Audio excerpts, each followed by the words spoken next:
नमस्कार, capital TV देख रहे हैं आप। मैं हूं आपके साथ पूजा। ब्रेकिंग नाउ में बड़ी खबर आपको बता रहे हैं। बिहार विधानसभा चुनाव से पहले आज दिल्ली और पटना में दो बड़ी और महत्वपूर्ण बैठक होने जा रही है। पहली बैठक दिल्ली में है जो अमित शाह की अध्यक्षता में की जाएगी। बीजेपी कोर कमेटी की यह बैठक है जिसमें अमित शाह बिहार विधानसभा चुनाव में जीत का मंत्र देंगे और बताया जा रहा है कि आज की ही मीटिंग में पूरा रोड मैप तैयार कर दिया जाएगा कि किस तरह से बीजेपी बिहार में चुनावी मैदान में उतरेगी। सीट शेयरिंग को लेकर भी अमित शाह आज फाइनल फैसला ले सकते हैं। तो वहीं दूसरी तरफ आज सुबह सुबह तेजस्वी यादव ने पटना में अपने विधायकों की अहम बैठक बुलाई है, जिस बैठक की शुरुआत भी बस कुछ ही देर में होने वाली है। पर बड़ी बात यह है कि 15 सितंबर को महागठबंधन की एक बैठक होनी थी, लेकिन उससे पहले आखिर तेजस्वी ने बैठक क्यों बुलाई, इसको लेकर उथल पुथल मचा हुआ है। बताया जा रहा है कि इस मीटिंग में वोटर अधिकार यात्रा को लेकर रणनीति जो बनाई गई थी वो सक्सेस रही या फेल हुई, कैसे कांग्रेस पार्टी के साथ ट्यूनिंग करके आने वाले चुनाव में आगे बढ़ना है, उसको लेकर भी तेजस्वी चर्चा करेंगे। तो दो बड़ी मीटिंग विधानसभा चुनाव से पहले, एक एक मीटिंग की ताजा डिटेल्स आपको बताएंगे। मेरे साथ जुड़े हुए हैं कैपिटल टीवी के editor in chief doctor Manish Kumar. Sir, सबसे पहले बात कर लेते हैं अमित शाह की। आज की बैठक कितना इंपॉर्टेंट और क्या कुछ मंथन हो सकता है? देखिए, आज की बैठक में जो फैसला लिया जा चुका है उसके ऊपर ही डेलिब्रेशन होगा। पॉइंट क्या है, दोनों ही गठबंधन में कई सारी पॉलिटिकल पार्टीज हैं, कौन सी सीट पे कौन लड़ेगा यही सबसे बड़ा मुद्दा है।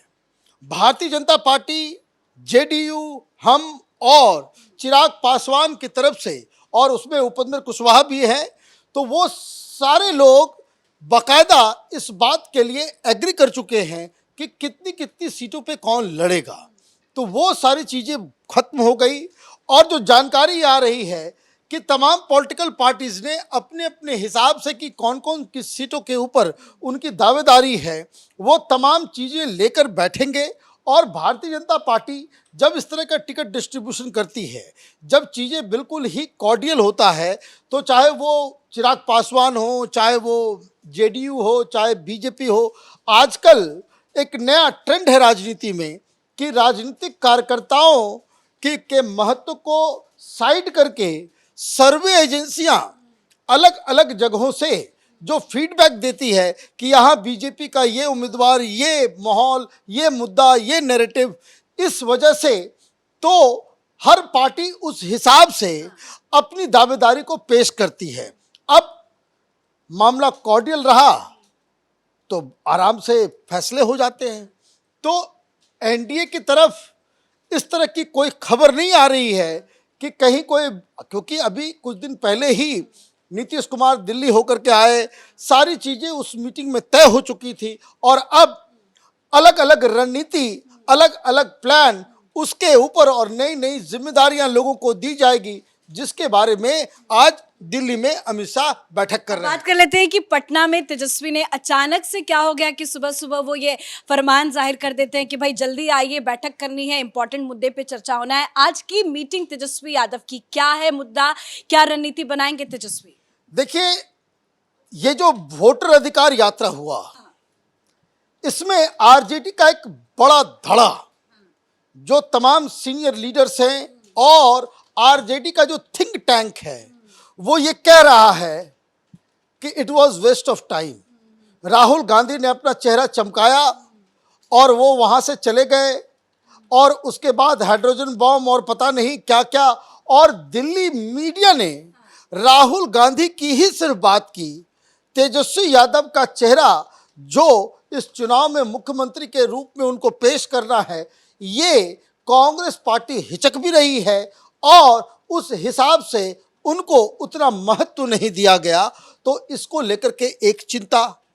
दूसरी चीज जो अंदर खाने खबर आ रही है कि सीट की मारामारी इतनी ज्यादा है और मुस्लिम संगठनों ने तेजस्वी यादव को जाकर के सीधे सीधे ये कह दिया है कि आप ओवैसी के साथ हाथ मिलाएं या फिर आप किसी डिप्टी सीएम के नाम पे किसी मुस्लिम का नाम आप जो है उसकी घोषणा करें।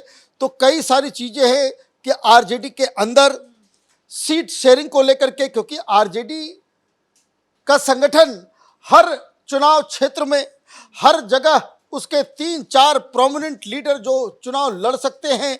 ये लोग अब कह रहे हैं कि दिक्कत ये है कि आप सीटें कॉम्प्रोमाइज करोगे और जिस हिसाब से खबर आ रही है तो उससे तो पार्टी टूटेगी।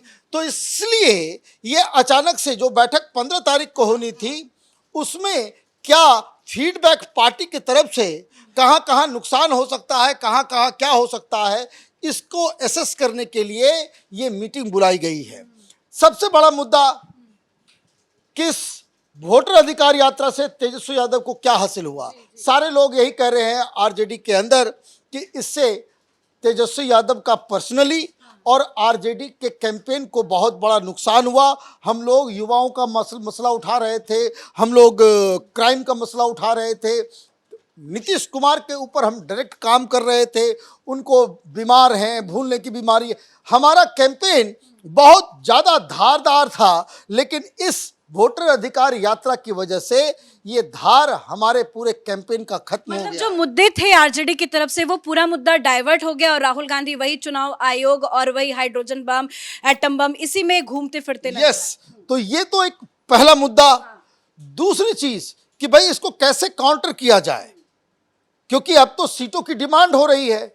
फिर से कल औपचारिक अनौपचारिक रूप से अलग अलग पार्टी के लीडर्स बता रहे हैं कि भाई क्या कितनी तो क्या डिमांड है, कोई जानकारी सामने आई है? पूरी जानकारी लेकर के मैं आया हूं। कांग्रेस पार्टी कह रही है कि हम 70 पे ही लड़ेंगे। पहले बीच में ये बात चल रही थी कि 10 सीट कम पे 60 पे हम मान भी सकते हैं, लेकिन अब कांग्रेस पार्टी को ये लग रहा है कि ये यात्रा सुपर डुपर हिट हो गई। राहुल गांधी ने कांग्रेस पार्टी की साख जो है बिल्कुल जेडीयू और बड़े बड़े पार्टियों के जैसा जो है वहां पे कर दिया। बिना कांग्रेस पार्टी के आरजेडी जो है बिल्कुल कमजोर पड़ जाएगी। कांग्रेस पार्टी ने अपना सिक्का जमा दिया, तो इसलिए वो डिमांड कर रहे हैं 70 सीट। फिर लेफ्ट पार्टीज वो कह रही है कि भाई हमको कम से कम 60 और 65 दो। फिर वीआईपी वाले भी कह रहे हैं कि एक तो डिप्टी सीएम मुझे बताओ, मुकेश सहनी, और ये कह रहे हैं कि 60 सीटें।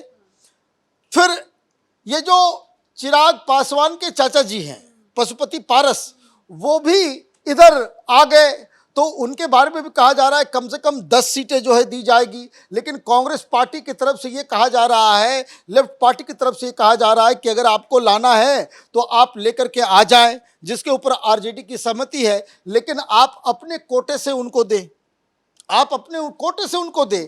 तो कुल मिलाकर के अगर आप देखें कि आरजेडी को हटा दें, सिर्फ डिमांड पे बात करें, तो मालूम चल रहा है कि 200 सीटें ऐसे ही पूरी हो गई।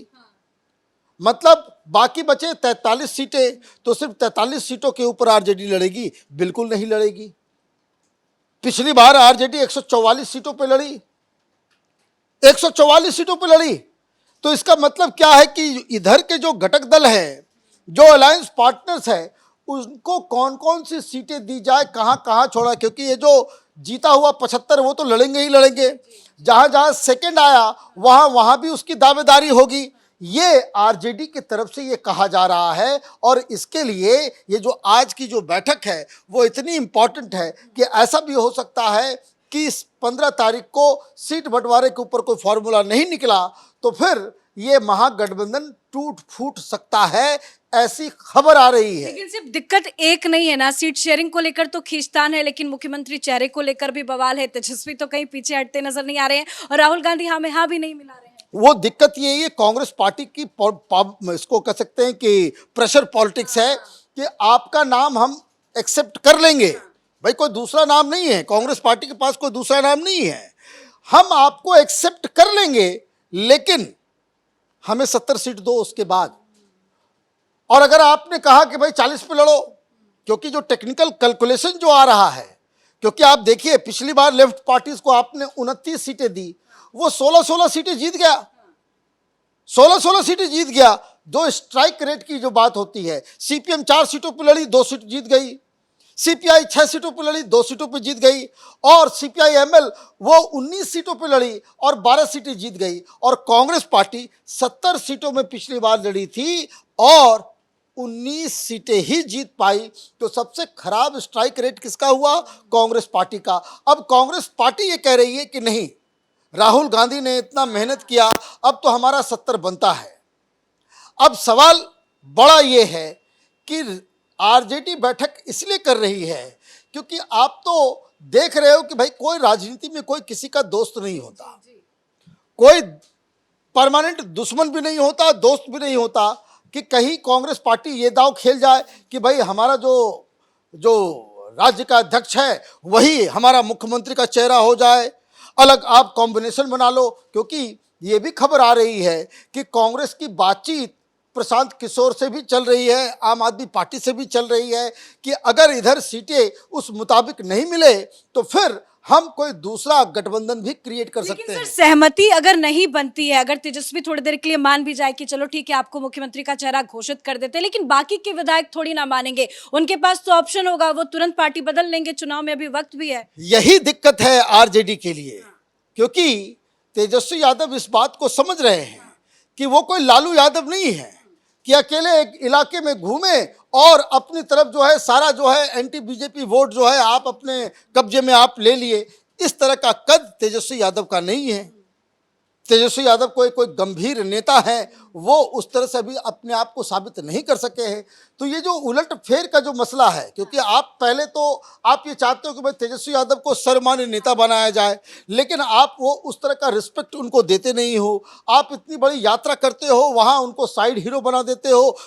राहुल गांधी जिनका बिहार से कोई लेना देना नहीं है, वो जो है वो लाइमलाइट में आ जाते हैं। फिर दूसरी तरफ ये दिक्कत चल रही है कि उधर मुस्लिम समाज की तरफ से ये दबाव आ रहा है कि ओवैसी को भी साथ में लो। भाई 243 सीटें हैं, 144 में आप पिछली बार लड़े, आप सीटें कम करोगे तो आपकी पार्टी ही टूटेगी, आपकी पार्टी ही टूट जाएगी। चुनाव में पिछली बार कई सारे लोग जो महागठबंधन में थे उन्होंने पाला बदल लिया लोगों ने। तो ये जो दुविधा कांग्रेस की इस यात्रा की वजह से कि जो आरजेडी ये फील कर रही है कि हमारा नुकसान ही नुकसान हुआ है, इसलिए ये इमरजेंसी बैठक बुलाई गई है कि आज ये तय कर लेते हैं कि हमारा क्या कौन कौन सी सीटों को हम कॉम्प्रोमाइज़ कर सकते हैं, कितना कर सकते हैं, और अगर बात नहीं बनी तो क्या हम अकेले चुनाव लड़ेंगे। यही आज की मीटिंग में तय होने वाला है। सर अपडेट के लिए तो वाकई में विधानसभा चुनाव से पहले आज जो दो इंपॉर्टेंट मीटिंग है, एक दिल्ली में अमित शाह की और दूसरी तेजस्वी यादव की, ये दोनों ही बैठक काफी ज्यादा महत्वपूर्ण है। लेकिन दिक्कत आरजेडी के अंदर है। एनडीए में तो सीट शेयरिंग का फॉर्मूला तय है, पार्टी में एकजुटता है, अमित शाह ने रणनीति, मुद्दा, रोड मैप सब कुछ तैयार कर लिया है, बस आज मोहर लगनी है। अमित शाह आज अपने नेताओं को जीत का मंत्र देंगे, लेकिन पार्टी को जीत दिलाने में कहीं ना कहीं तेजस्वी यादव पीछे रहते नजर आ रहे हैं। सीट शेयरिंग को लेकर भी बवाल है, मुख्यमंत्री के चेहरे को लेकर भी बवाल है, और कई विधायक ऐसे भी हैं जो नाराज बताए जा रहे हैं। अगर सीट शेयरिंग पे सहमति नहीं बनी तो कई विधायक ऐसे भी हो सकते हैं जो तेजस्वी यादव का साथ छोड़ सकते हैं। तो एक बड़ी मुसीबत में तेजस्वी यादव फंसे हुए हैं। इस बड़ी खबर में मेरे साथ फिलहाल इतना ही। कैमरा पर्सन अशोक के साथ मैं पूजा, कैपिटल टीवी।